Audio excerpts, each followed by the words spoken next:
vozu. Vyčkejte prosím na spojení s operátorem. Dovolujeme si vás upozornit, že z důvodu zkvalitňování služeb zákazníkům jsou hovory monitorovány. Lenka, dobrý den. Dobrý večer, tady Harry Potter, mě uvízl trabant ve stromě, můžete mi pomoct? Ježíš, já bych strašně ráda, ale to fakt nemůžu. Prosím. Já vím. Dotáhnete Harry, je mi to líto, já tam pošlu Hermionu. Třeba sežene nějaký mazáky a pomůžou. Hermiona je mrtvá, tomu nebudete věřit. Jak to? Co jste jí provedl? Ona letěla se mnou. Krucifix. No tak to Pošlete mi něco, prosím. My jsme uvízli v té vrbě, v té hrozný, ona nás chytla a už je to pryč, já jsem stihl jen tak utéct. Nice, no tak já s tím něco udělám, jo? Já se domluvím. Pošlete sem Rona Weasleyho, ten je super, určitě. Ten má dobrou hůlku. Určitě. Tak, já se domluvím s dispečingem a v cukuletu tam někoho budete mít, jo? Vy jste moc hodná, děkuji, zaplať vám to pán Bůh. Děkuju taky, nashledanou.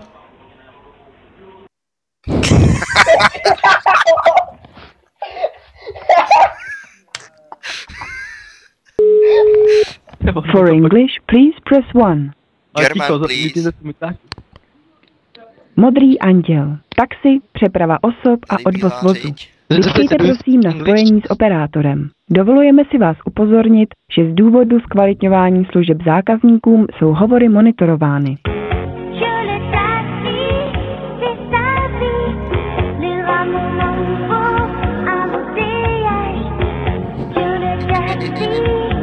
Klára, dobrý den. Dobrý večer, tady Harry Potter. To je čuza, ona mi to položila. Tak to ne, se mnou se bavit budou. For English, please press 1. English, please. Modrý anděl. Tady bílá Taxi, řiď. přeprava osob a odvoz vozu. Vyčkejte prosím na spojení s operátorem. Dovolujeme si vás upozornit, že z důvodu zkvalitňování služeb zákazníkům jsou hovory monitorovány. Naděja, dobrý den. Dobrý večer, tady Harry Potter, prosím vás, abych měl takovou prosbičku.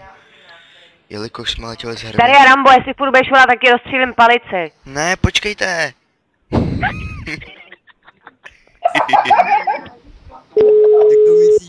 For English, please press 1. English, please. Modrý anděl. Taxi, přeprava osob a odvoz vozu. Vyčkejte prosím na spojení s operátorem. Dovolujeme si vás upozornit, že z důvodu zkvalitňování služeb zákazníkům jsou hovory monitorovány. Romana, dobrý večer. Dobrý večer, tady Harry Potter. Já mám takovou prosbičku.